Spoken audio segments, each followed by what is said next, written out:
You fought well yesterday. Your style is unorthodox.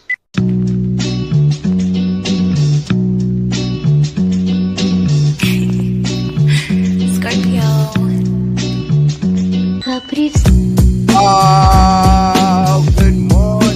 Good morning, Yankees universe. Welcome back to another episode of the Yankees Morning Brew on this Thursday, February 13th. Like always, I'm your guy, Hector, joined by my compañera this morning. I got the lovely Grace Monroe. And Grace, we missed you. Good morning. Welcome back. Everything is A-OK in the Yankee universe because Grace Monroe is here to talk Yankee spring training. I miss y'all so much. I just want you to know that I promised my husband while we were on vacation that I wouldn't be on my phone constantly reading Yankees updates like I always am at home. So I really unplugged and we had an amazing time in Jamaica. It was absolutely gorgeous. Coming back home to this gray, brown, wintry, whatever we have going on in Texas right now was really depressing. But pitchers and catchers reported. There's Yankees rumblings going on. I'm so happy. I'm so excited to be here talking baseball with you, Hector, and talking Yankees with the chat. What's up, everybody? Missed you all. Absolutely. Like you said, pitchers and catchers have reported, right? The Yankees are down there at spring training. Devin Williams shaved his beard, and Yankee fans are losing their mind on the timeline talking about facial hair policy. Just be cool. We'll talk about the facial hair policy. Let me shout out the chat. We got old Sarge in the building. Anytime Sarge is in the building, I got to drop that one. Sarge, how you doing? Hope all is well. We got Tina in the building. Big Time Joe is in the building. How you doing? FL Diver, my guy. Salute, salute, salute. Stephen B, how you doing? Forever Ghost, my brother's in the building. Oh, Future, how you doing? Salute, salute, salute. 3 capital S to my guy, Future. Like always, when it comes to the chat guidelines, right? No hate speech or bullying will be allowed or tolerated. If you violate the YouTube terms of services or guidelines, you will be removed from the chat without warning. This is intended to be a safe space. Basically, don't be a douchebag while we're here just talking baseball. We are the world. We are just trying to have a good time talking Yankees baseball. But Grace, news came out yesterday, right? Yeah. Alex Bregman, the villain, Alex Bregman, signed with the Boston Red Sox. Let's get your thoughts on that. Folks in the chat, I know a lot of Yankee fans wanted the Yankees to go out there and sign Alex Bregman. That piece is off the chessboard. Grace, what's your thoughts? Y'all, I just want to say, I woke up this morning feeling some type of way. I saw the news come across last night, and I slept on it. I woke up this morning and I woke up feeling some type of way. And I couldn't wait to get on here and share my take with y'all because I think I might be wild. I think I might be crazy, okay? But let me tell you, this is how I feel this morning. I love this for the Red Sox. Yes. This is a horrible contract. This is going to age horribly. And Hector, you can come for me because I might be crazy right now. But let me tell you a little something. Alex Bregman. Okay, listen, I'm not trying to talk shit about anybody. Straight off the bat. Back from Jamaica, coming in hot. But he's declining in all offensive categories. I looked it up this morning. I looked it up. RBIs, hits, batting average, OPS, everything is down. Everything. $40 million a year. I mean, listen, we've all been out here talking shit about Scott Boras, but he did his thing on this contract. Yeah. Because he absolutely hosed the Red Sox. $40 million a year for a back end of his career, aging-ish, corner infielder with declining offensive categories. I mean, wow. And I love this for the Red Sox because I hate the Red Sox. So everybody's talking about, oh, it's $40 million AAV, but it's an opt-out after every year. Spoiler alert, he's not going to opt out. He'll never get more than $40 million a year. And let me tell you something else. There are 4 players in the MLB that are getting $40 million or more a year. And let me tell you who they are. Shohei Ohtani, Aaron Judge, Juan Soto, Zach Wheeler, And now Alex Bregman. Does he belong? I mean, one of these things is not like the other. Does he belong in this group? No shade to Alex Bregman, No right? shade to No Alex shade Bregman. whatsoever to Alex Bregman. I'm happy that he was able to secure his bag. I My mean, only sure. issue is, right? My only But issue fuck him for what? Oh, but screw him. Y'all coming in hot for 2017. And you know what I'm saying. And now the trash can. And you know what the best part about this is? He already knows all of Alex Cora's trash can signals. But the thing is, right, with Bregman and the trash cans, and I see what you're saying. And Grace is coming in hot. Let's get the gunshots in for Grace. This is how much Grace missed having these conversations. Well, Right? She's coming in hot. Am But I this is wrong? the thing. When it comes to Alex Bregman, right, and the trash can situation in 2017, I don't put as much blame on Bregman because Bregman was a rookie, right? So I will be a fool to believe that a rookie was controlling the trash can situation. I just feel that he was just following suit what was going on with Jose Altuve, Carlos Beltran, the veteran, and some other guys like Gurriel as well. Now, do I totally give him an excuse? Do I totally just forgive him? No, absolutely not, right? The one thing, Grace, that I think you and I can agree on is that him signing with the Boston Red Sox, when the Red Sox and the Yankees are both good, it's great for baseball. When there's a Sure. rivalry between the Yankees and the Red Sox, it is great for baseball. I just want to see how the situation is going to play out with Ralphie Devers now. Is Ralphie Yeah. Devers, is he just going to move strictly to be a DH? Will they move him to first base? They have Tristan Casas there, the young prospect, the young phenom in their system. What are the Boston Red Sox now going to do with Ralphie Devers? Because Rafael Devers is somebody, he may not be the best fielding third baseman. Offensively, he going to put up some numbers. But when it comes to his defense, he may not be the best defensively, but he has improved year after year when it comes to his defense. So I just want to know how that situation is going to play out in Boston between both of those, Ralphie Devers and Alex Bregman. When it comes to Alex Bregman's, his stats in Fenway Park is why the Boston Red Sox felt comfortable giving him that contract. In 41 games against the Boston Red Sox, Alex Bregman has a .325 batting average, right? In games at Fenway Park, Alex Bregman is hitting over .330 playing in Fenway Park. So that's why when you look at the numbers, Boston felt a little bit more comfortable. If you're the Yankees, you're staying away from Alex Bregman because I brought up the stats on Tuesday's show. Alex Bregman at Yankee Stadium in 23 games as a visiting player has a .207 batting average. That's why if you're the New York Yankees, you do not sign Alex Bregman. Alex Bregman's bat is built for the Crawford boxes in Houston and for the Green Monster and Fenway. I'm glad that the New York Yankees are not paying Alex Bregman $40 million a season. And the reason why I think he's getting that much AAV per season is because he signed the short-term deal, right? He kept pushing back how he doesn't want a short-term deal. He wants a 7-year, 8-year deal for $25-30 million a season. He got his short-term deal at $40 million a season. So it kind of works out for both parties. Whatever. I'm happy. I'm happy because He ain't a the Red Yankee. Sox I'm are- happy. He ain't a Yeah, Yankee. He ain't a Yankee. He's going to the Red Sox, and it might be good for them in the short term, but the contract's not going to age well. So, in my opinion. So, also, I think we can go ahead and declare the Astros, the old school Astros crew, is gone. Altuve is the only one left.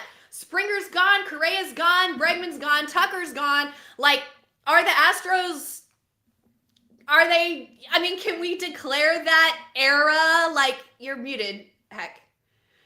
Can we declare that era, like, done?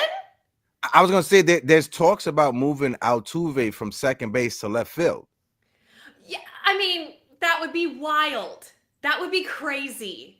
It'll be the same thing that they did with Craig Biggio towards the end of his career. Craig Biggio, the last few years of his career, played in left field. You know, in Houston with that Crawford box with left field not having that much of real estate to operate. Put him in left field. They could hide him in left field. I hear what you're saying. I think Altuve was wanting Bregman to come back and then was willing to. If Bregman was going to come play second, which is what they had originally talked about him doing, then he was willing to go out to left field. Now that Bregman's not coming back, I don't think that they're going to move Altuve out there. I could be wrong. I also don't care what the Astros do. I hate them, and I hate the Red Sox too. So, best of luck to ya, and we'll see ya when we see ya. I'm not scared. This is not called the Astros Morning Brew or the Red Sox Morning Brew. This is called the Yankees Morning Brew because we talk Yankees here and we break things down. Let's shout out the chat. My guy John from NYC Pinstripe Club. Make sure you guys give my guy a subscribe right here. Give him a follow. Dope individual, dope human being. Love the content that he put out. But he said they're going to keep Devers at third base and they're going to move Alex Bregman to second. Let's see how that works out. Alex Bregman, I know he came up as a shortstop. They moved him to third base, and now they're going to plan on moving him to second base. So let's see how that works out. You know what I'm happy about, Grace? That I don't have to stress about where Alex Bregman is going to play with the New York Yankees. I am turned out if they're going to pay $40 million a year for a second baseman. Okay. This is just getting better and better. I love to hear it. They didn't want to pay Mookie Betts, but for some reason they feel it's okay to pay Alex Bregman $40 million a season. I am so happy. Yeah. Let's shout out Sean Browning as well, who says, now that Bregman is a Red Sox, Cashman can go get Arenado ASAP. Listen, Sean, that's a conversation we're going to have. We got over 100 people in the building rocking out with us. If you guys are watching us on X, if you're watching us on Facebook, click the link in the bio, jump on over to YouTube. We have a great conversation going on YouTube. Smack that like button, hit that subscribe button. We are on the way to 5K subs. We are at 4,825. So help us out. I'll be at spring training starting next week, Thursday. So I'll be there from February 20th through February 27th. I'll be going to 4 different Yankee games, 3 of them at Georgia and Steinbrenner Field, 1 of them in Dunedin. I will be working media for Latino sports. So you guys will see a lot of behind the scenes stuff when it comes to guys working out. I may have some interviews. I already got one lined up with Oswaldo when I get down there. So guys, be on the lookout. We got some great content, right? But switching gears. Shout out to Anna Marie LeBeau in the building. We got to talk about Marcus Stroman, the conversation that keeps on giving. When it comes to Marcus Stroman, on the first day, this Monday, he showed up with the smiles and giggles, talking to people, and everybody's like, all right, Marcus Stroman, even though he scrubbed the Yankees from his social media, he showed up to spring training, and he's ready to be a team player. And then yesterday happened when Marcus Stroman was MIA. Marcus Stroman yesterday was the first official day of like pitchers and catchers working out, and Marcus Stroman was MIA on Tuesday and yesterday. Nobody saw Marcus Stroman. Grace, do you believe any of the chatter that's going on with Marcus Stroman? Will Marcus Stroman be on the Yankees roster when opening day comes? I don't know. For the record, I want to say I like Marcus Stroman. If he is still on the team, I'll be fine with that. He's a good pitcher. He was a victim of poor middle infield and just infield defense last year, minus Anthony Volpe, to be honest. And he's a ground ball contact pitcher who, with a good defense behind him, could be an incredible asset to any team. And now that the Yankees have shored up their defense in the infield, who knows how good of a year he could have if he were to stay. And I would not trade him away for nothing. If a really good deal comes up and we could grab somebody that we need and the deal makes sense for both teams, then sure, I could see moving him. But I'm not itching to move him like a lot of Yankees fans are. Oh, we got to get rid of Marcus Stroman. No. I'm not doing that. He is a good pitcher who was a victim of poor defense last year, who that is not going to be the case this year, hopefully. And he's an innings eater. He's an asset, and he's a cool guy. I like him. Also, I want to say I went on his Instagram yesterday, and I saw that he had uploaded a story walking onto a private plane. Yes. So maybe yesterday he just had something to do, y'all. Like maybe he had a approved absence. Maybe it was his grandmother's 100th birthday or something. You don't know. So I think we're kind of making a mountain out of a molehill here a little bit just because we didn't see him yesterday. You never heard that? Mountain out of a molehill? Okay. All right. You never heard that? All right. All right. I got Southern old sayings for everybody. But I think we're making a little too much out of this. Now, could there be a trade in the works? Sure, of course. But I think everybody just take a breath. It's gonna be all right. Yeah. Listen, for me, and shout out the chat. We got Theo Nosebleed section in the building. Shout out to Theo Nosebleed. Erica Garcia says he was definitely in that video walking into the facility the other day, and I am confused. Absolutely, Erica. And Erica adds on, there's a wild narrative that we need to get rid of Stroh, but the only reason we need to get rid of him is because the front office won't make additional moves without moving his money, which is embarrassing. And I'm gonna keep that on the screen right there, right? Because one thing that is frustrating as a Yankee fan, right? And Erica hit it right on the head. We're stuck because of Marcus Stroman's contract, and the Yankees are past that Steve Cohen threshold. And if the Yankees were to go out there and add Nolan Arenado, it's easy for us to say he's making only $21 million. Just pay him the $21 million. Because the Yankees are in that Steve Cohen threshold, right? Every dollar over a certain amount is double. So Nolan Arenado, if the Yankees were to trade for him and bring on his money, would not only pay Nolan Arenado $21 million a season, they would be paying 43 to $44 million in luxury tax penalty if they were to bring Nolan Arenado onto this team. And as much as I think Nolan Arenado will upgrade this team defensively, he will give us some pop when it comes to his bat. He can still rake. He's better than DJ LeMahieu. As much as I want him on this team, I understand that Nolan Arenado in no world is worth $43 to $44 million a season.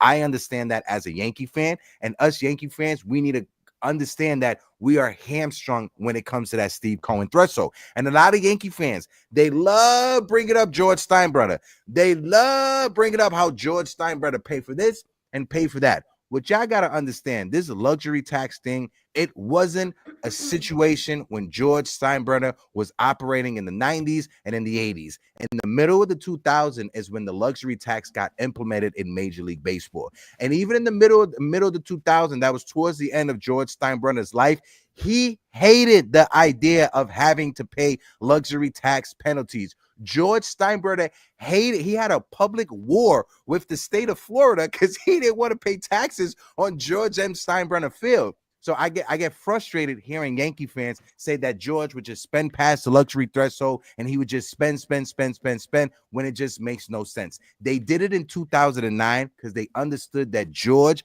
was at the end of his lifespan, and they knew that 2009 was going to be the last time he saw Yankee baseball. So they spent the money so he could get a championship before he clocked out. If you understand what I'm saying. Sorry, Grace. I think that's a great point. I personally think that if there was a person out there that was the perfect fit for this team, they would go get him, regardless of the Cohen threshold. But there's not. Okay, there's not. Now, everybody's trying to fit a square peg in a round hole here with Nolan Arenado, who doesn't grade out well at Yankee Stadium. Period. Okay? Yeah, his defense is great. So's Peraza's. Am I crazy? No. Okay. So, it's not a perfect fit. If it were, I think they would have done it already, regardless of the threshold. That's my personal opinion. But they're not going to go over the Cohen threshold and pay all these penalties, and it also affects your draft. It also affects your picks. It also affects lots of other stuff too. It's not just a monetary penalty. Okay, when you're consistently over that threshold, your franchise is punished on the whole. Okay, so besides that, I think that they're not going to do that for not the perfect fit. Mm-hmm. They would do it for a perfect fit, but they're not going to do it for not a perfect fit. And I can't fault them for that, you know? Yeah. I think Arenado he's not the quote unquote perfect fit, but shout out my guy, the big Jappo in the building who says it perfectly. The Yankees, they have all the leverage over the Cardinals in these negotiations for Nolan Arenado.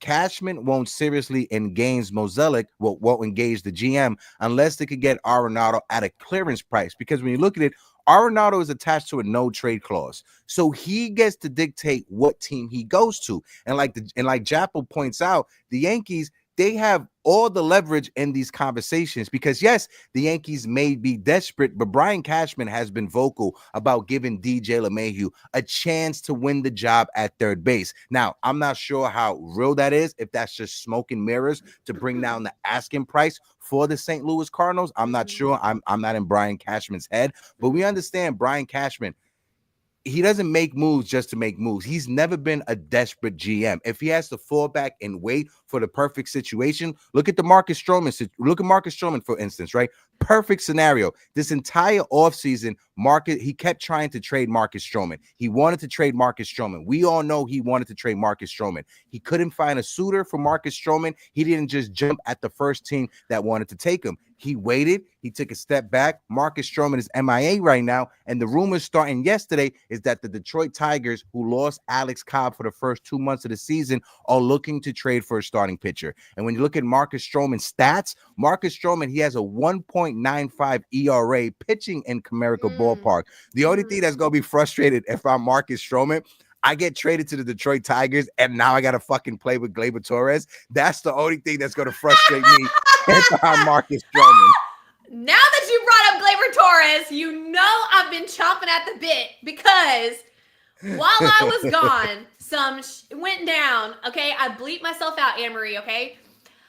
Some went down with our boy, Brian Cashman, talking mad trash about Gleyber Torres. And you know that I had a New Year's resolution not to talk shit about Gleyber Torres. But guess what? Retracted, because I'm pissed. Now I'm mad at him again. I cannot believe that he had the balls to come out on Twitter and say, Jan, turn the page. Ooh, I'm mad.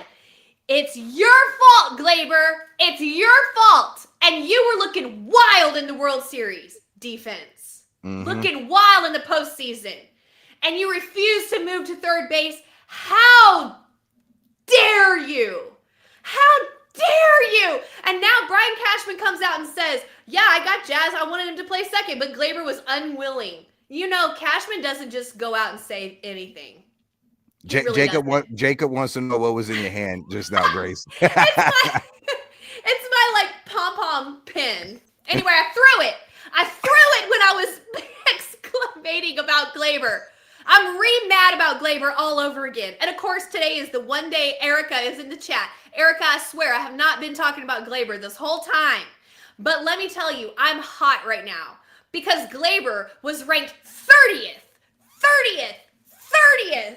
at second base, and he was unwilling to even try to go over to third base, where he had experience in the minor leagues, many games, playing third base, and Jazz had zero.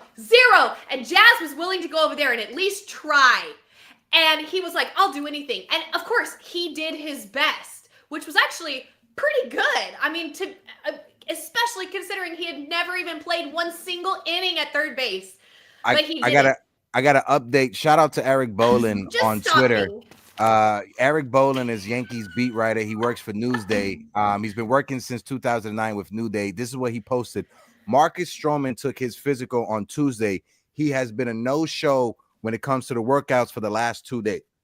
That includes today and yesterday. Marcus Stroman has been MIA. He's been MIA. Thank you, Jonathan, for putting it in the chat. I just looked it up right now. He's been MIA. You know what? Marcus Stroman. I cannot believe that you interrupted my Gleyber rant. I'm sorry. to change the subject, but no, it's okay. We can change the subject. No. I didn't want to change the subject. I just wanted to add just the news that I just got. It just came on the timeline 5 minutes ago. Sorry about that, Grace. Keep cooking. It says DDDD says maybe Cashman should have asked Gleyber before trading for Jazz. No, maybe Gleyber should do his job, which is to play for an organization who has people in place who are their most incentive is to win, including Cashman, including Aaron Boone, including everybody else. If they tell you you're playing third base, guess what? You're playing third base. Am I old school? Like, why are the players out running the team? Well, this is not the way. if you're No. Gleyber Torres, the reason why you object to that, and again, I think it's a selfish reason. If you're Gleyber Torres, the reason why you object to moving positions is because you're a free agent at the end of the year, and your defensive numbers are already shit. You don't want your defensive numbers to be worse than what it is. So I think from They Gleyber couldn't Torres, be worse. he was no. That's what I'm saying. For Gleyber Torres, I think he was just selfishly worried about his free agency that was up and coming. Be better. Play better. I don't feel sorry for you at all. I'm sorry. I agree with you 100%. Shout out to Ken in the chat. Ken, let us know if this is your first time. He said, personally, I think Eugenio Suarez of the D-back is the pivot for third base. Oh, I do like that move. He is in the last year of his deal. The Diamondbacks, they have a top 10 prospect that they want to get at the major league level. Ken, I do like that move when it comes to Eugenio Suarez. The only thing that I object when it comes to Suarez is that when he was in Seattle, he couldn't hit. When he was in Cincinnati and with Arizona, he's able to hit. So I think his bat is more conducive to what ballpark he's playing in at the moment. But I do like that move. It would be a solid pivot as well. Erica says Boone and Cashman rolled over on Gleyber Torres situation. Rolled over on the Gleyber Torres situation, which is so frustrating. Yeah, I agree 100%. And I think, like I said, when it comes to Gleyber Torres, he was just being selfish, right? He's his last year before hitting free agency. He just wanted to make sure that whatever resume he had, because offensively at the time, he wasn't putting up good numbers when we traded for Jazz Chisholm. So Gleyber Torres was probably selfishly thinking about his future and where he's going to play at next year, knowing that it was not going to be with the New York Yankees. But one thing I want to do is give credit to Jazz Chisholm. Jazz Chisholm, Absolutely. who a lot of people said is immature, who a lot of people say doesn't have the mindset to play for the New York Yankees. Jazz Chisholm came over and he played the position he never played in his major league career. Absolutely. So give credit to Jazz Chisholm where you got to give credit to. He's going to be the second baseman this year, but credit to Jazz Chisholm. Jazz Chisholm was just on a podcast this past week, praising the front office, praising Booney, talking about the facial hair policy. Jazz Chisholm was the last person that I would ever think would be for the facial hair policy, right? So shout out to Jazz Chisholm. He's saying everything right in the offseason to not get Yankee fans to hate him. So shout out to Jazz Chisholm. I love Jazz Chisholm being on the Yankees. And I want to shout out Anthony Medina in the chat. Appreciate you showing up, Anthony Medina. Me and Malo de la Isla's in the building. Eric Wallace is in the building as well. Shout out to our good friend Eric Wallace. Big time Jerry. Wait, it's Anthony. It's Anthony's birthday. Anthony Medina. Happy birthday to my guy Anthony Medina. Anthony Medina, I've known you for some time, and I'm gonna give you a nice little sermon right now. Shout out to my guy Anthony Medina, mi hermano de la isla, somebody who I've met in this Yankees universe, in this Yankee fandom, who's a solid person. Shout out my guy Anthony Medina. I love my bro. I've known him for a minute. I met him through Pete and NYY Underground. Shout out to those guys over there. They do amazing work. Anthony Medina, I love you, brother. I appreciate you. More trips around the earth for my guy Anthony Medina. Guys, make sure you guys show some love in the chat. I appreciate you. But no, let's switch gears just momentarily, right? Because we're on the Nolan Arenado conversation, right? Okay. Marcus Stroman, Nolan Arenado, it all winds up and it all lines up, right? Bronx Bomber put it out there. With Alex Bregman signing with the Boston Red Sox, the Cardinals are expected to ramp up their conversations around Nolan Arenado with the Yankees. And one thing I want people to understand. You see this right here, and no shade to Yankees, to Bronx Bombers do. No shade to them whatsoever. They left out the rest of the headline in the article. It's not only the New York Yankees that the Cardinals are engaging in conversation with.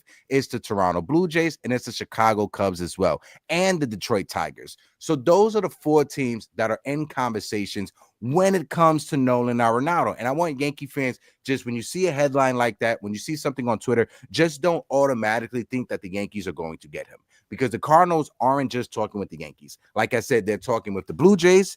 They were talking with the Red Sox, but then the Red Sox signed Bregman. They're all talking with the Chicago Cubs and the Detroit Tigers. So the Yankees aren't the favorite to land Nolan Arenado. They are in the conversations for Nolan Arenado. I don't know what to believe, because our boy Jack Curry said that the Yankees aren't in on Nolan, and that he hasn't been. They haven't even been in discussions, and they're not interested. So, and to me, I believe Jack Curry. So some people say, oh, it's happening. And then other people say they were never talking about it.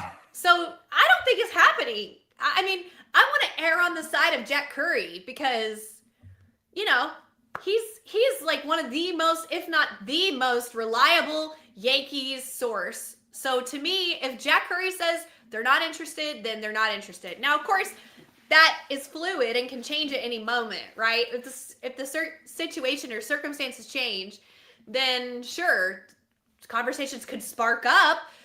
But until I hear something from a reliable source, no offense, I'm not holding my breath for that. Oh, hold on. Oh, yeah. Okay, Ken. Yeah. I remember you with NFE. Shout out to Ken. Ken says, Hector, I have co-hosted and did a play-by-play with NFE from the Strike Zone. I've been on Mac's channel as well and 161 with Jason. I recently started my own channel. Ken, drop your channel in the description so everybody can follow you. This is what we do out here. We follow and support other Yankee content creators. Shout out to Ken. Ken, feel free to drop your channel description. Everybody, make sure you guys go out there and support our friend Ken. Jacob, if you can, because Jacob is the top moderator, him and Jonathan. If you can, just drop the link to Ken's channel in the chat. Mikey Perez, appreciate you. Can I tell you a little secret, Grace? Please. When I was at the Pinstripe Pride event, right, with all the Yankees, you know who was there? Who? Brian Cashman was there. Okay. And you know what I asked Brian Cashman? What? I asked Brian Cashman about Nolan Arenado, and you know what he told me? He What? looked at me right in my eye. He said, "You're onto something there," and just walked away. What? What? Me and Jake from the Bronx Zoo, we were right there, and we were asking Cashman. You guys, this is breaking about news. Nolan Arenado. You guys in the chat, this is breaking news right now. He looked at us and he said, "You're onto something there," and just walked away. So yes, Jack Curry has come out. You know, we respect, buried the lead, y'all. We love Jack Curry, right? We love and respect Jack Curry, right? Appreciate you, Jonathan, for dropping the ugly truth. Appreciate you. We appreciate Jack Curry. You know I love Jack Curry. Of course. But if Brian Cashman looks at me, points his fingers, and tell me, "You're onto something there," something's happening. I think with Nolan. Oh my God. Y'all, in case you didn't know, Hector is like y'all, Hector is a mover and a shaker in the Yankees community. In case y'all didn't know, Hector is steady out there rubbing elbows with Oswaldo Cabrera, Brian Cashman, even the Mets people. Like, he's out there in the trenches. Listen, I was telling Devin Williams and his wife where to go get the perfect chopped cheese and bacon, egg, and cheese. All right, y'all. So hit that subscribe, hit the like button. Come here, Yankees Morning Brew. We got the inside scoop. I'm serious. I'm dead ass serious. Yeah. So, Hector, why didn't you say that in the first place? I was waiting to tee it up perfectly. You're waiting to make me look like an idiot. Perfect. When I was on the show this past Tuesday, we were talking about it, right? And that's something that I brought up talking with Ghost about Brian Cashman, about the possibility. DDD said, "When did you talk to Cashman?" At the Pinstripe Pride event. I was there a couple of weeks ago. They had all the old school Yankees. I was working press and media for Latino Sports and Hall of Fame signing. So I was there. I got an interview with Ruben Sierra. I got an interview with Bernie Williams.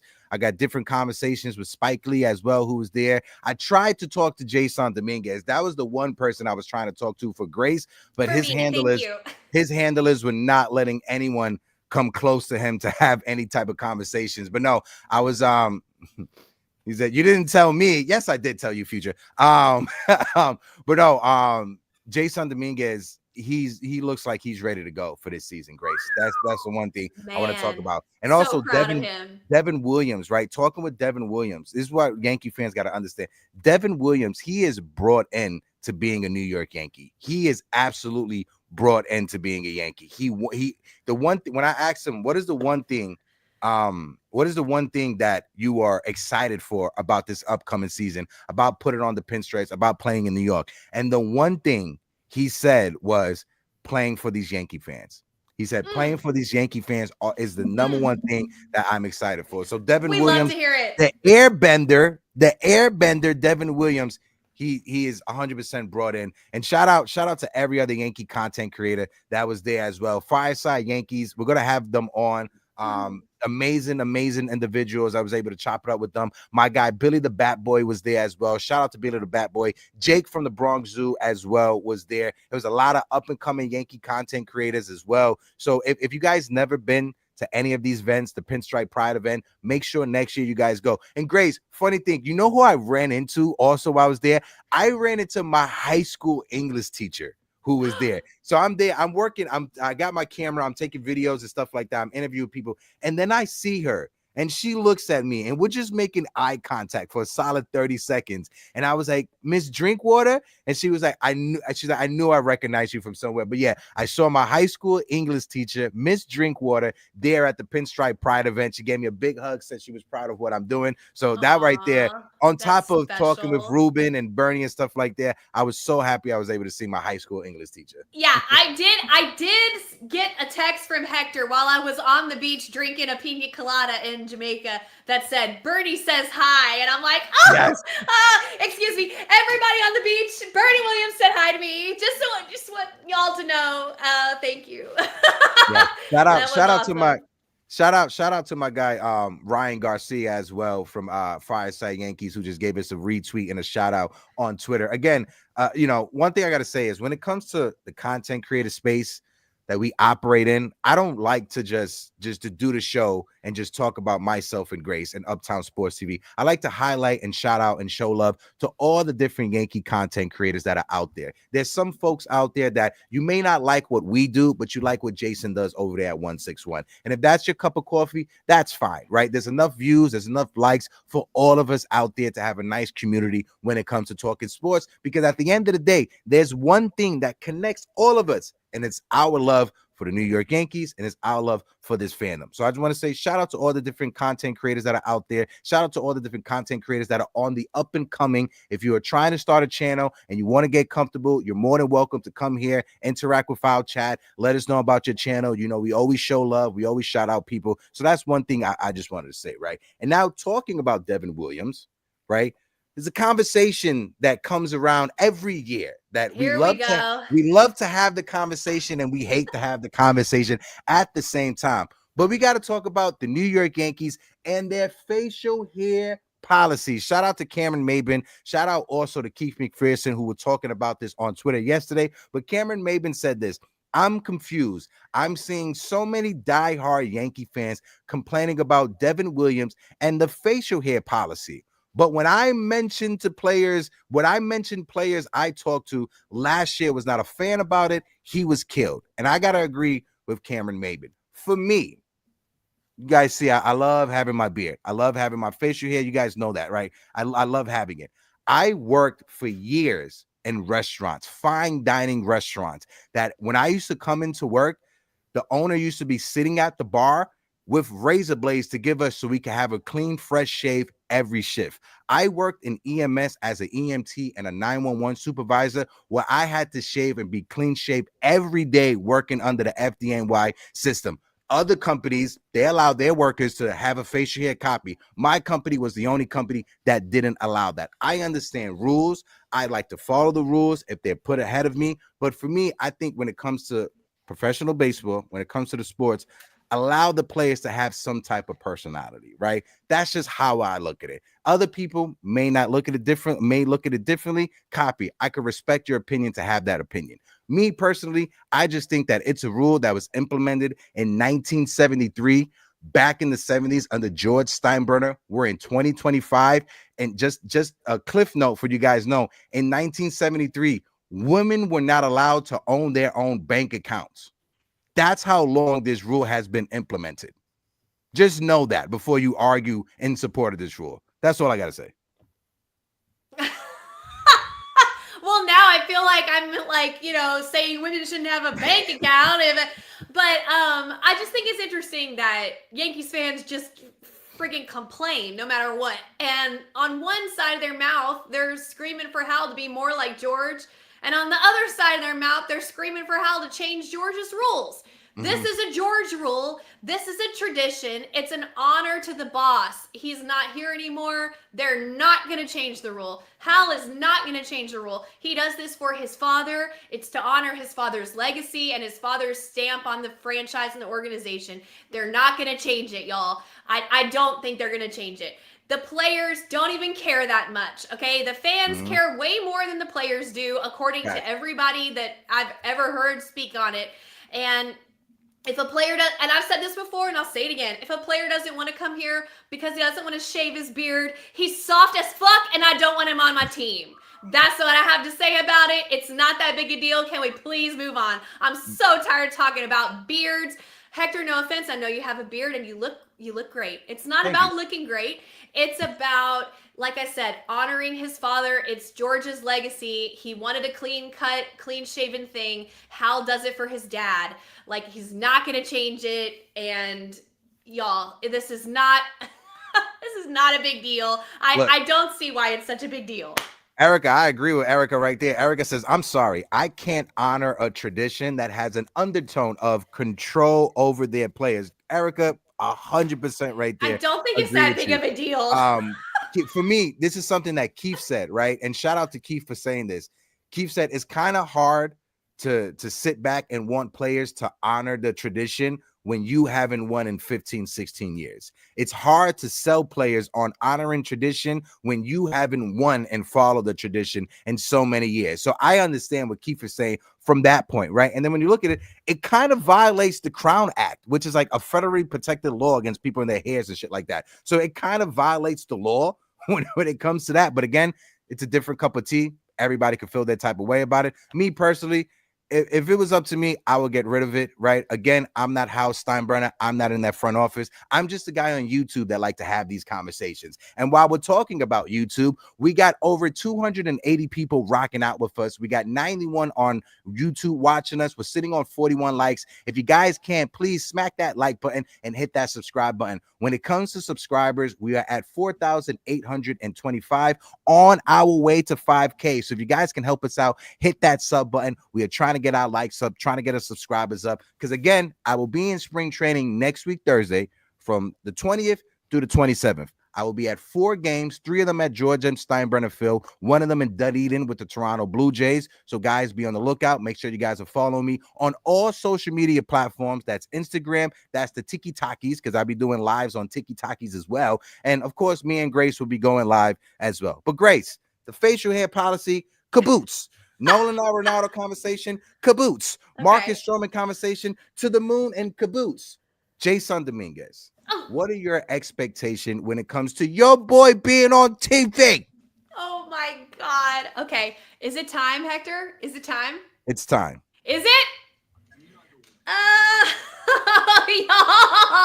Y'all, I am so ready. I am locked and loaded. I got my alien merch. I'm going to be going to the game like fully dressed out for Jason Dominguez, my boy. Y'all, I always say this scene. There's this scene in Cool Runnings, that old 90s like Disney movie about the Jamaican bobsled team, which I love. It's a classic. If you've never seen it, go watch it. It's so good.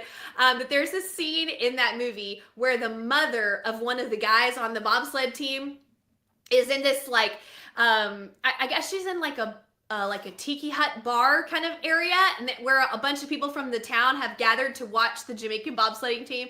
Anyway, they're on TV and everybody's talking, and she goes, "Everybody shut up! My boy's on TV." That's how I feel every time I see Jason Dominguez on TV.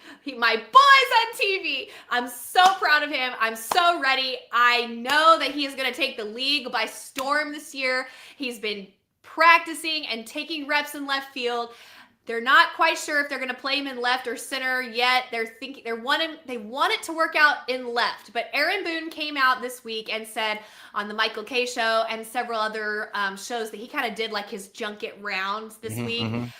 He repeated over and over that he will move Jason Dominguez to center if he needs to, but they're going to try it in left field first, just so that he doesn't have to move around very much if there's an off day for Cody or for Judge or for Stanton or like whatever they're going to do. So I'm looking for him to have an incredible year. I've been following him closely. He's been working out. He's been focused. He's so young.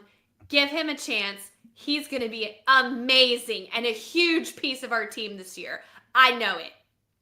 Listen, Jason Dominguez, I am here for the Martian. I am here for the Martian, 162 games, whatever it is. I am here for Area 51 at Yankee Stadium, Area 161, whatever the Yankees want to call it, whatever the promo is going to be around it. I am here for Jason Dominguez, right? And when it comes to Jason Dominguez, it feels like we've been talking about him since Derek Jeter and Alex Rodriguez played.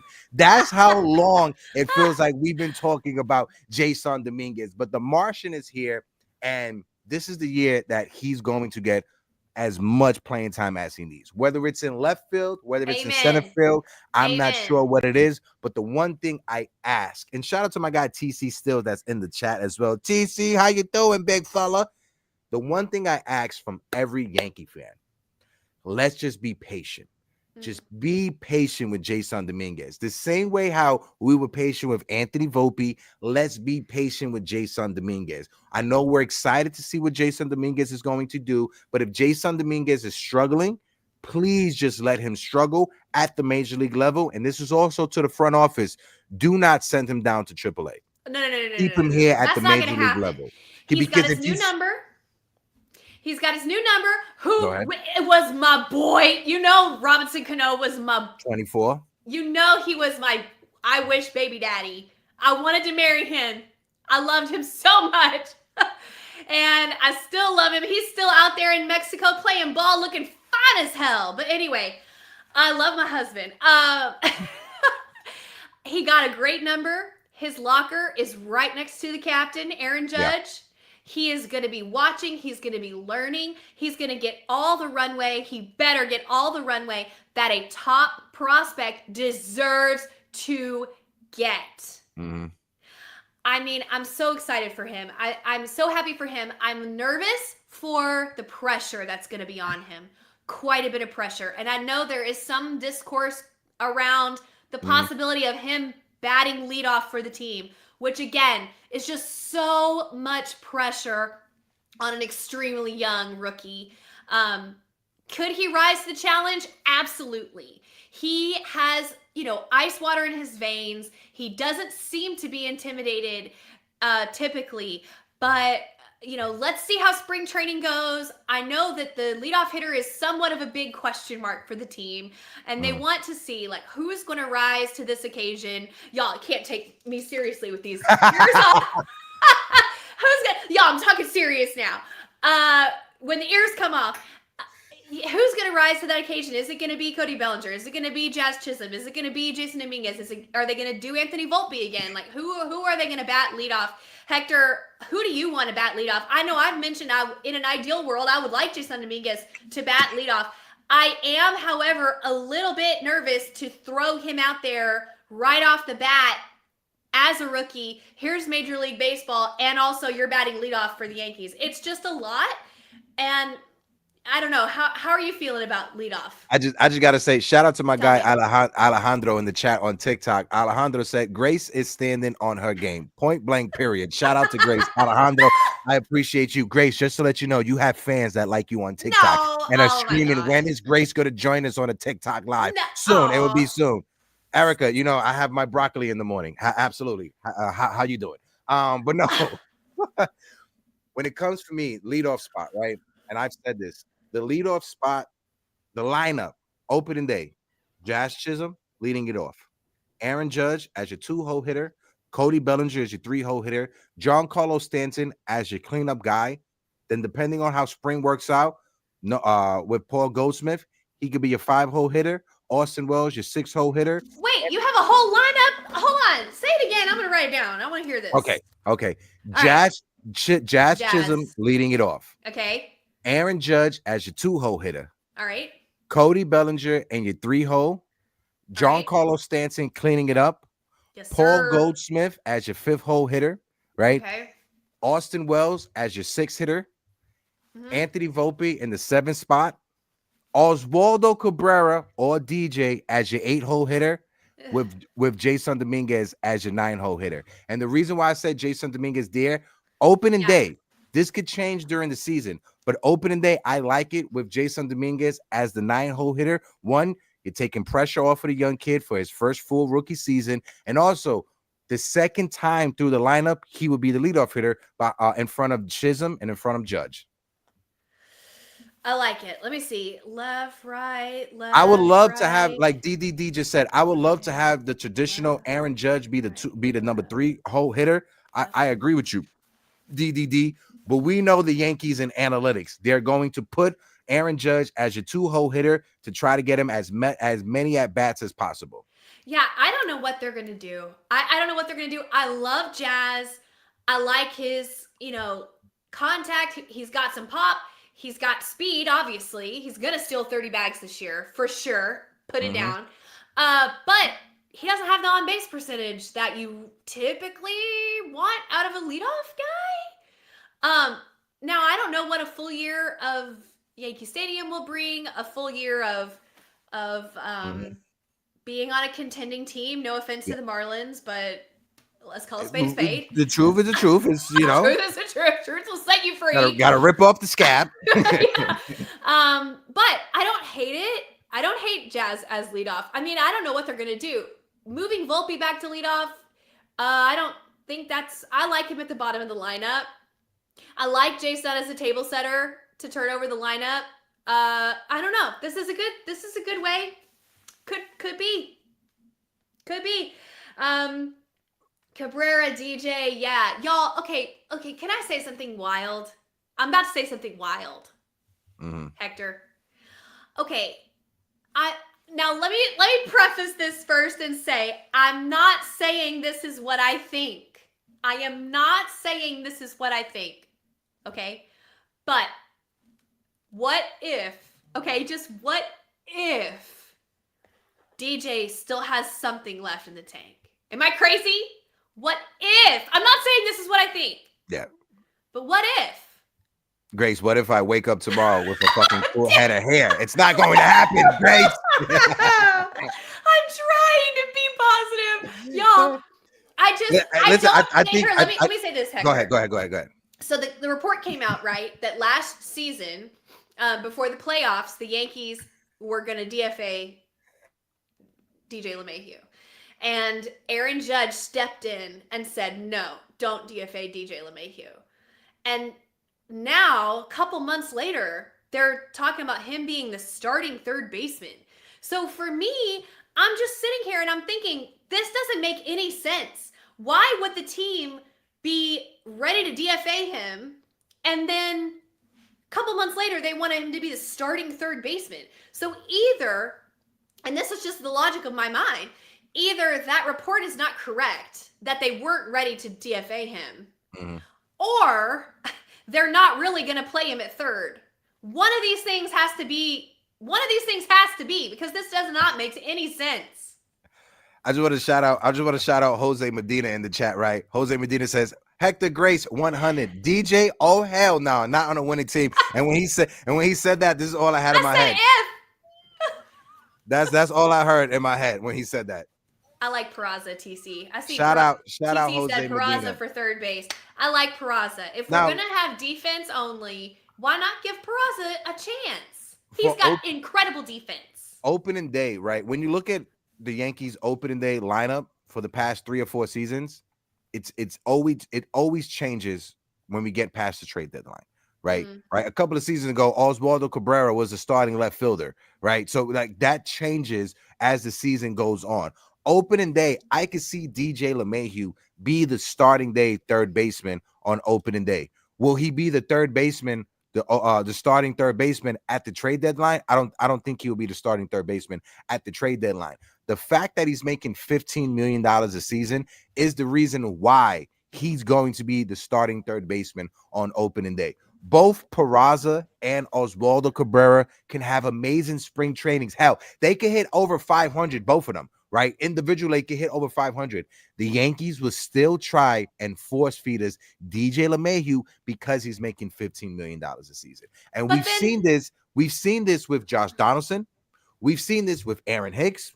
We've seen Oh, this with God. Joey Gallo, right? Oh, As God. much as us Yankee fans didn't want them in those positions, the Yankees force fed them to us because of the money that they were making, Grace. But it doesn't make any sense, Hector. They don't. Then if they were ready to DFA him last year, and now they want him to be the starting third baseman, that does not make any sense. So one of these reports has to be untrue. It's for the insurance money. It's literally for the insurance money. They're going to start him on the roster as an active player on opening day. So during the season, they could claim him on insurance, put him on the IL, and the insurance picks up the rest of his money. That's what the Yankees are going to do. Then why would they have been ready to DFA him last year? Because they felt that they were able to just sign him off for the insurance money, and that wasn't the case.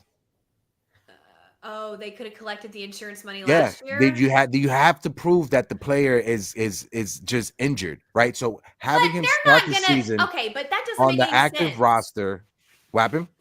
So, but then they're gonna waste effectively all the insurance money to keep Aaron Judge. No, they want the insurance money to pick it up and pay it, right? If they would have cut him last year, right, they would have had to pay the rest of his contract, right? The fact that Marcus Stroman is still on the team, they weren't able to find a trade partner for Marcus Stroman. They have to figure out a way to get rid of DJ LeMahieu's money this season. And a way you get rid of his money is by having him start the season as an active player on the roster, and during the season, put him on the IL and claim insurance, so that gets taken off of the payroll or the luxury tax, whatever the fuck, whatever that is. Okay, I'm following you. I understand what you're saying. But what I'm saying is then the report about them DFAing him last year has to be untrue because it doesn't make any sense. No, the whole picture doesn't make sense. It makes sense if they thought they could trade Marcus Stroman. The fact that they weren't able to trade Marcus Stroman during the offseason is why they're trying to now put DJ. If they were able to trade Marcus Stroman's $18 million, they would have just ate DJ LeMahieu's 15 because they would have had money to operate at the trade deadline because Marcus Stroman's contract is gone. The fact that Marcus Stroman is still on the books is why DJ LeMahieu hasn't been waived. All right. I want to think that the team would be run better than a maybe we could do this and then get this money off the books. So let's just take a gamble with $15 million a year. But maybe I'm wrong. I wouldn't run the team like that. But hey, maybe I'm wrong. Listen, there's people behind the scenes that get paid to figure out all this financial mumbo jumbo. But from how I was looking at it, the fact that Marcus Stroman wasn't able to get traded in the offseason, Brian Cashman likes to have some money to move or to play with at the trade deadline. Yes. And if the Yankees are able to trade Marcus Stroman to Detroit, boom, that $18 million is gone off the books. Maybe DJ LeMahieu gets waived as well, or maybe they bring in Nolan Arenado and then DJ LeMahieu gets put onto the bench, and maybe during the season he's gone because of like whatever injury, whatever phantom injury. Again, this all goes to the Yankees front office. Mike Fishman, I know a lot of people hate the fish guy, but it all falls to him and to his guys to figure it out. I want to shout out my guy Big Ant NYC with the $5 super chat, helping us keep the lights on over here. He says, my beautiful people, Hector and Miss Grace, I don't put too much stock on Nolan coming to the Yankees, especially with Jack Curry saying it's a no. There's a lot of smoke and mirrors when it comes to it. I normally like to believe Jack Curry. Jack Curry is always who's spot on when it comes to these types of reporting, especially when it comes to the Yankees. But we got over 400 people in the building rocking out with us, and we're sitting on 47 likes. On YouTube, we have over 80 people watching us. If you guys can, please hit that like button, hit that subscribe button, help us get over 50 likes on the stream, and help us when it comes to growing the channel. We're trying to get to 5K. Like I said, I will be at spring training next week, bringing you a lot of great content. Also, just so you guys know, I'm working on adding a subscription portion of Uptown Sports TV for the Yankee show. We're going to start bringing back the open panels. We're going to have a show specifically dedicated for the open panels. But in order to get the link for the open panel, you have to be one of the members. You have to be a part of our Discord so you could get the link for anytime we do the open panels. That's specifically for members, channel members, and for Discord members. So again, we're working on that to figure that out. When we have more details, we will let you guys know. It is 11:58. We're just going to rock out just for a few more minutes. Grace, you heard Aaron Boone. Aaron Boone had some comments, right? Aaron Boone was speaking to the media. Yeah. How confident, how do you feel after hearing Aaron Boone about this spring training? What's your thoughts on that? He brought up the Dodger players, how the Yankees are using the Dodgers and their trash talking as some fuel for this season. So go ahead, Grace. Because Grace has to cook. Grace, she didn't cook. She was gone for a week. She was on vacay. Grace has to cook. Go ahead and cook. And what have I been saying? What did I say about the way the Dodgers handled their business after they won the World Series? Couple weeks ago, I said they are not acting like champions. They're acting like losers. You don't win the whole thing and then go out and talk trash about the team that you beat. That's loser behavior, not champion behavior. When you win the whole thing, you don't talk about anybody else because you are the champion. You are the winner. You only talk about yourself. You only talk about your, victory. That's what losers do. Losers go around and talk about the other teams. And that's what the Dodgers did. Now Aaron Boone said this on his rounds too. It wasn't Freddie Freeman saying this. It wasn't Shohei Ohtani saying this. It was like lesser players, some of them who didn't even see any playing time in the World Series, going around running their mouths, okay? However, what has been said. And what has been said has now made the viral rounds, okay? And the Yankees heard it. And the Yankees are standing on business. They made some moves to address their only weaknesses. And we are going into this season as the favored team in the American League. The American League got weaker overall in this offseason. The Yankees got stronger. Now, we do have some teams, obviously, the games need to be played, and it's a long season, okay? And I'm not saying it's all done and wrapped up in a pretty little bow. That's not what I'm saying. But I am saying, however, we're going to make them eat those words, okay? Because that was absolutely out, okay? And the fact that Aaron Boone is speaking so openly, I love to see it. He seems relaxed. He seems casual. He's like more free with his opinions. He's in the last year of his contract. They don't have the extension negotiated yet. So he's kind of being a little wild, and I like to see it. He's got a lot of returning players, a lot of new players in the locker room. He's going to be kind of navigating the vibes in there. But the Yankees are ready to come back. And Aaron Judge, Mr. Aaron Judge, the captain himself, has something to say. He is the unanimous MVP with something to prove in the postseason. I would hate to be on the other side. That's all I'm going to say. No, listen, Grace, I agree with you 100%, right? When you look at Aaron Boone, all loose and goose, like last year on his contract, he's like that he's like that professor in college, that 10-year professor that it's his last year, he's gonna retire and he don't give a flying what. He's gonna talk to you about anything. Just to remind Yankee fans what Grace and I are talking about when it comes to these Dodger players, right? I'm gonna bring up Chris. This is what Chris Taylor was saying on the podcast. They kind of down their leg, right? It was like one thing after the next. I think our energy in the dugout was kind of feeding off that. It was like, all we got to do is put the ball in play right. And we knew the big hit was going to come at some point, so it's sort of just passing the baton to the next guy. After Teo hit that double, the whole momentum, everything just shifted, and we all kind of knew. And then even after they scored one, like, I don't think anybody was worried. Yeah, we didn't blink an eye at that. Yeah, we knew we had it. Yeah. So that's a clip. That's a clip from Mookie Betts' podcast, right? And again, no free promo to Mookie Betts. This is the one thing I'm going to say, right? And shout out to all you Dodger fans out there that is talking because you deserve to talk what. One thing I'm going to say is keep that same energy. Just keep that same energy.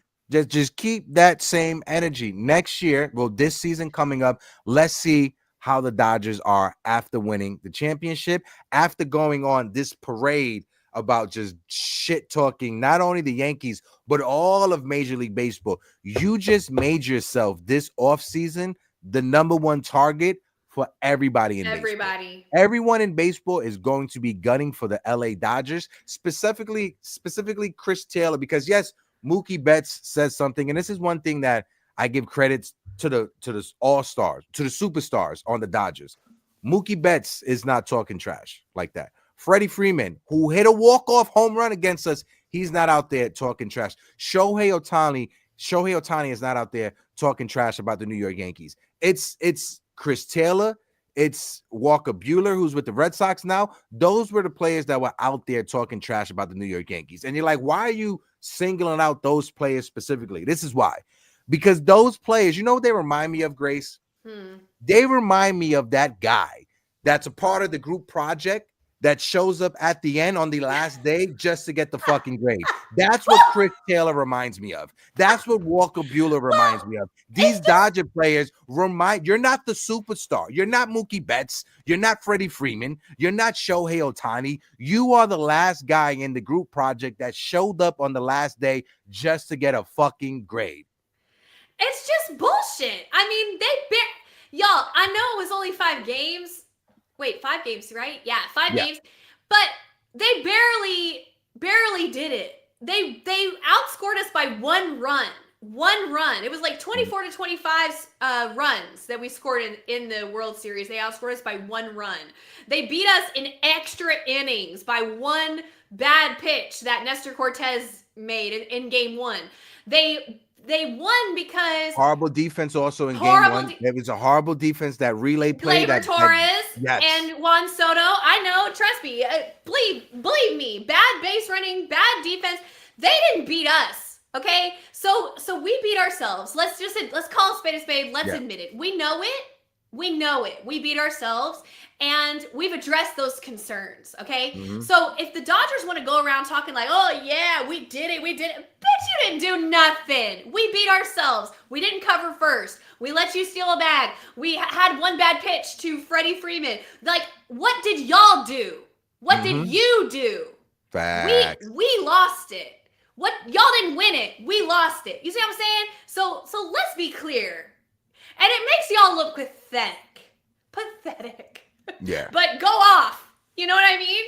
I want to shout out my guy Anthony Ribeiro in the chat. Anthony R. Listen, Ant, I know I butcher your name every time I say it, so I apologize, right? But Anthony says, Hector, we should worry about the Dodgers if we face them in the World Series. We need to focus on our team with multiple question marks. Yankee fans, be ready for a rocky road to the ALCS. And I agree with you. Right, we should be focused on our team, right? But the same way how our roster has question marks, right? How is Gerrit Cole going to be coming back from his injury? How is Mac Free going to be in New York his first year? What are we going to get out of Carlos Rodon? How is the Yankees offense going to be without Juan Soto? Is Cody Bellinger going to be healthy? Is Paul Goldschmidt now at the decline in the twilight of his career? I understand those question marks because the Yankees, we do have a lot of question marks on our roster, in our starting rotation, in our bullpen, in our lineup as well. But the same way how the Yankees have question marks, the Dodgers have question marks as well.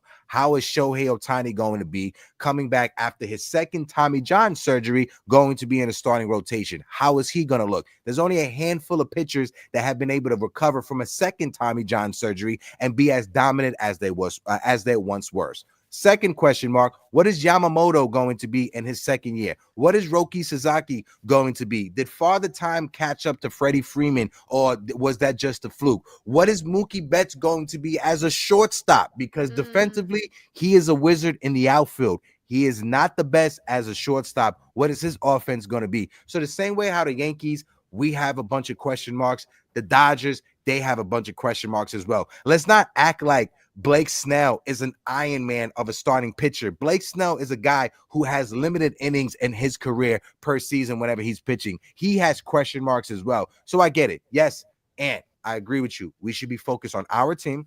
We should be worried about our question marks. But the same way how we got question marks, the Dodgers have question marks as well. Absolutely. I don't care about the Dodgers until October, right? They're the ones out there bringing us up. It's giving loser, it's giving little brother, it's giving all the stuff that they're not. They're the winners. They're the evil empire now. but yet they're still out there talking about the Yankees. Like, what? Why are we the main characters in your mind? Like, you should be doing a victory lap. Instead, you're out here acting like losers. So, whatever. I mean, it feels great to live rent-free in their heads, right? Word. But this year, we're about to stand on business. We're come to play with defense. We come to play with so many MVPs on our team. We come to play with the best, one of the best, if not the best starting rotation and bullpen in baseball. And I'm ready to go. Yeah, I'm not scared of them. This is what Aaron Boone had to say, and this is from Fireside Yankees. Shout out to my guy Ryan Garcia from Fireside Yankees and Sam as well. I don't know where that comes from. That's so unusual to see another team talking about another team the way they did after winning a World Series against them. Like, is that what was it? What was it like for you to hear that? And do you wonder just what was that about? I don't know. You didn't hear that from the Freemans and Betts and Otanis and Kershaws and whatever of the world. So, look, sometimes, got him. You're coming off the drunkenness of winning a world championship, and some guys are more inclined to spout off and be a little more colorful than others. And again, that's their right. They won, and again, hopefully we're in that position and do things a little better. Like I said, the guys who were chirping and who was talking trash were the fellas that showed up on the last day of the group project looking for that A. That's who was talking trash, right? And again, that was before I even heard Boone. So shout out to Booney for that one. Throwing some fire in the conversation. But no, I gotta agree with Boone. Like I said, I don't put it on Betts. I don't put it on Freddie Freeman. I don't put it on Ohtani. I put it on everybody else that decided to come out chirping because they won a championship as just a role player. Just click farming. I don't know what they're doing. Like, it's out. Like, I never once saw Aaron Judge dunking on anybody when he broke the home run record. He just did it. And this is who I am. I'm not out there talking about this year? Anybody else. You know what I mean? That's what a champion does. That's what a winner does. That's what an MVP does. That's how you conduct yourself. You know what I'm saying? This is what I love, right? I love that we are in spring training because I love to be able to see stuff like this. I think that's Tim Hill and Austin Wells. Answer math. I was kind of a nerd. My favorite subject in school was math. My dad's an American history teacher, so American history. Like geometry, like shapes, and the visual learner. So we go with that. There's Spanish. I like history a lot. I was good at adding numbers.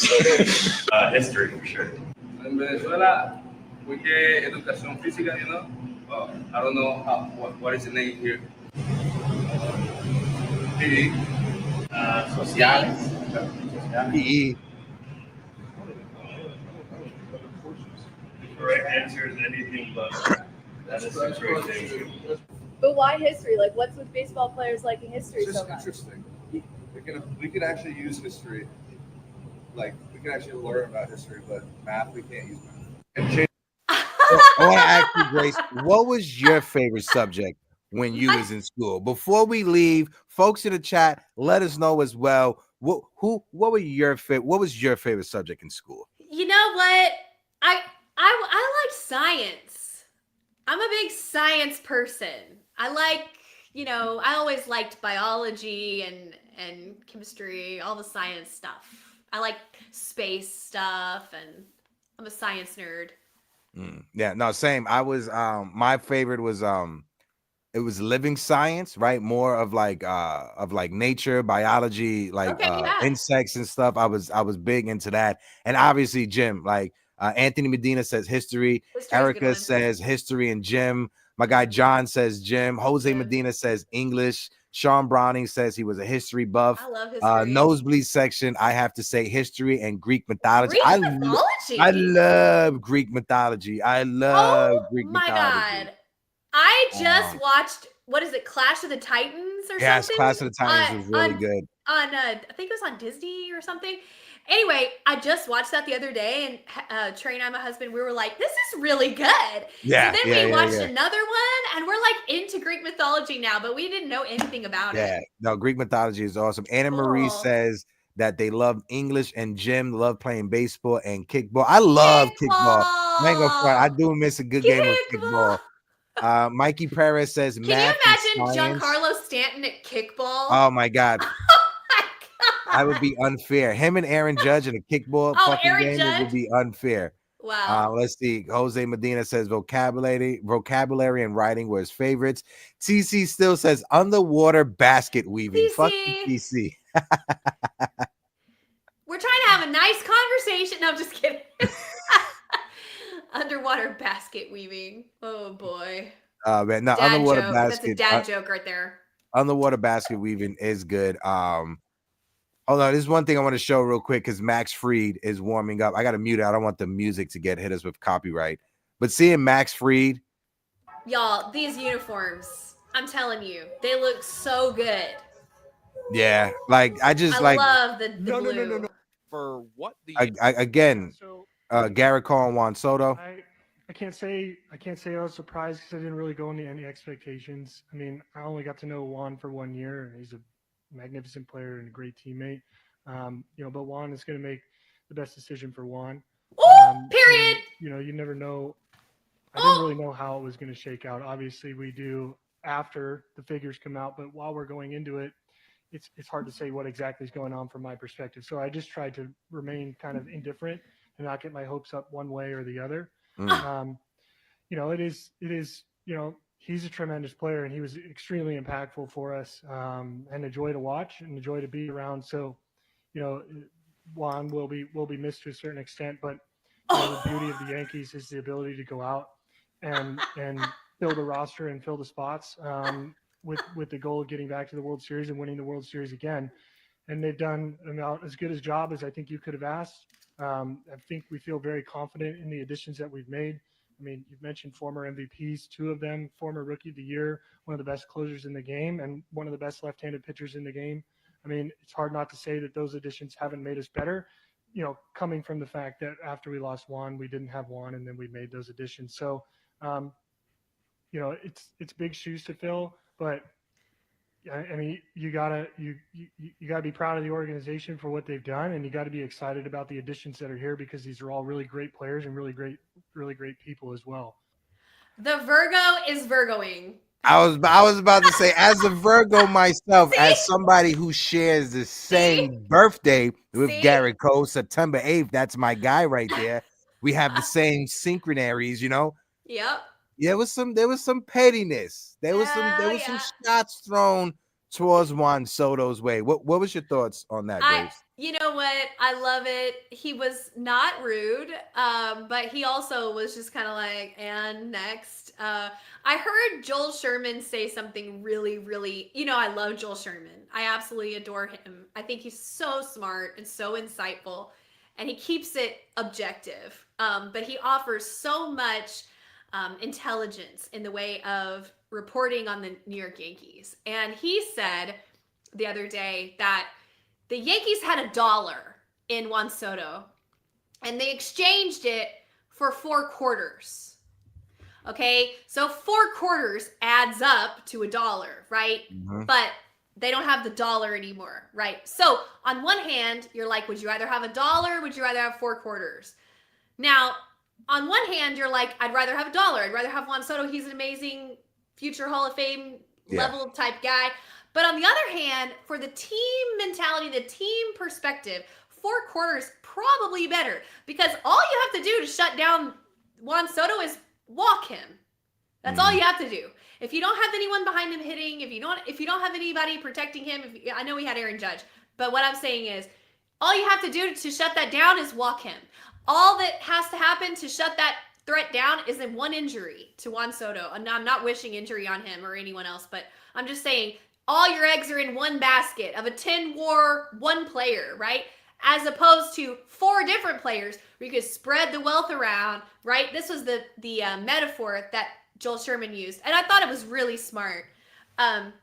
So yeah, we don't have a Juan Soto, right? We have a Cody Bellinger, we have a Goldschmidt, we have a, you know, we added pieces that in the aggregate are going to add up to getting us back to that level, right? So it could end up being better. We're gonna have to see. But yeah, I really liked that analogy, and I thought that was kind of what Gerrit Cole was saying. You know, we lost him, but we went out, we got the best left-handed pitcher, we got the best closer, we got, you know, we got all these pieces, and that's the beauty of the New York Yankees. They pivot and they stay relevant. They stay up there constantly. So I agree with them. Of course, Daddy Cole doing daddy things, offering daddy wisdom with his dad bod. As exactly. Again, shout out to my guy Jacob Petruzzi because he tagged me on this on Twitter. Shout out to you, Jacob. Brandon Cuddy. Marcus Stroman's locker today was empty again at Yankees camp. What? Nothing but workout clothes, spring uniforms, and 3 packs of gum. Right. And then I got this notification from Brian Hoke, our friend Hokey, who said, per the collective bargaining agreement, Marcus Stroman has until February 22nd to report. It is believed he will return sooner than that. He was at Steinbrenner Field for a mandatory physical on Tuesday. So it could be a situation like you pointed out, Grace, that he went down there to just check in, and then he had to take the plane to go attend to some type of emergency, family business, whatever. Or he showed up to get his physical so the Yankees can have his physicals locked in. So when they're having these conversations with teams, they can send them up-to-date physicals about Marcus Stroman. So there's 2 things that's weighing here. 1, he's handling a situation. He's out and about doing something with family. 2, he showed up just so the Yankees can have the official up-to-date physicals. So when they're having these conversations with teams, they can send those physicals out so those teams could go over them before making a deal. We'll have to wait and see. We have to wait to see. But according to the collective bargaining agreement, according to our friend Brian Hoke, Hokey, who says he has until February 22nd to report. So it's all up in the air. Just know one thing. I will be down there February 20th. So if he reports, I would be there to give you guys the breaking news. So make sure you guys are following. Make sure you guys are following me on all social media platforms. Make sure you're following Grace on Twitter as well. All the links are in the description of the video. Grace, last words for the Yankee fans that missed you while you was gone. Last words for the Yankees fans. I missed y'all. I don't know if y'all missed me or not, but I missed y'all, and I couldn't wait to get on this morning and tell y'all, don't you worry your pretty little heads about Alex Bregman, okay? Don't you worry your pretty little heads about it, because Yankees are coming for the American League East and everybody else. So I missed y'all. I'm glad to be back. Yankees camp has started. We get our first spring training game in like 8 days or something. And I can't wait. Life is good. Life is grand. Life is great. Love y'all. Go Yankees. Yes. And I feel the same way. Love you guys. Appreciate all of you guys. Shout out to Sean Browning in the chat. Anna Marie, love you so much. Appreciate you. Our friend Ken, who is in the building. Ken, I wish you all the great success. He's got jokes. On your channel, right? I will quit. I will quit Yankees Morning Brew. I will disappear if Torres comes back to the Yankees. I am cooked, okay? I don't think we have to worry about that. All right, thank God. Shout out to my guy Jonathan, the #1 moderator of all moderators. TC Steele was in the building. Our good friend Future, Jose Medina was in the building. Erica Garcia, Virgo Gang is in the building. Yankee fans, baseball is here. We can finally have these conversations again. Yankees Morning Brew, Tuesdays and Thursdays, on top of the pregame report that's going to be during the day. We're going to have some real great Yankee content for you guys. And until next time, I'm Hector. I'm Grace Monroe. This is Yankees Morning Brew. And make sure you guys drink some water, say something positive about yourself. Always just know we're here for you. And until next time, deuces, we are out of here. You fought well yesterday. Your style is unorthodox.